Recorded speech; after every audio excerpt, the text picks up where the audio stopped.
ചരിത്രപ്രസിദ്ധമായ മെക്സിക്കോ സിറ്റിയിലെ San Cosme ദേവാലയത്തിൽ നിന്നും വെങ്കല ശില്പങ്ങളും സ്മരണികാ ഫലകങ്ങളും മോഷ്ടിക്കപ്പെട്ടു. ഇടവക വികാരിയായ ഫാദർ ജോസ് ഡി ജീസസ് അഗിലാർ സമൂഹ മാധ്യമങ്ങളിലൂടെയാണ് ഈ വിവരം പങ്കുവച്ചത്.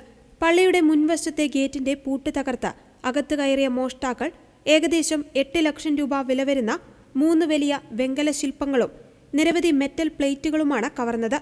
ക്യാൻസർ ബാധിച്ചു മരിച്ച കുട്ടികളുടെ ഓർമ്മയ്ക്കായി സമർപ്പിച്ചിരുന്ന 2 വലിയ മാലാഖമാരുടെ ശില്പങ്ങളും പ്രശസ്ത സറിയലിസ്റ്റ് കലാകാരികളായ ലിയോനോറ കാരിങ്ടൺ, റെമഡിയോസ് വാരോ എന്നിവരുടെ കലാസൃഷ്ടികളിൽ നിന്ന് പ്രചോദനം ഉൾക്കൊണ്ട് നിർമ്മിച്ച ഒരു ശില്പവുമാണ് മോഷ്ടിക്കപ്പെട്ടവയിൽ പ്രധാനപ്പെട്ടവ. ഇവ കൂടാതെ കാണാതായ ആളുകളുടെ കുടുംബാംഗങ്ങൾക്കും മൃഗസംരക്ഷണത്തിനു വേണ്ടിയുള്ള പ്രത്യേക സന്ദേശങ്ങൾ കൊത്തിവെച്ച വെങ്കല ഫലകങ്ങളും മോഷ്ടാക്കൾ കൊണ്ടുപോയി. ഈ ശില്പങ്ങളുടെയും ഫലകങ്ങളുടെയും കലാമൂല്യവും ചരിത്ര പ്രാധാന്യവും കണക്കിലെടുക്കാതെ ആക്രിവിലയ്ക്ക് വെങ്കലം വിൽക്കാൻ വേണ്ടിയാകാം ഈ മോഷണം നടത്തിയതെന്ന് വൈദികൻ ആശങ്ക പ്രകടിപ്പിച്ചു. ഇവയാരും വിലയ്ക്ക് വാങ്ങരുതെന്നും ജനങ്ങൾ ജാഗ്രത പാലിക്കണമെന്നും അദ്ദേഹം അഭ്യർത്ഥിച്ചു.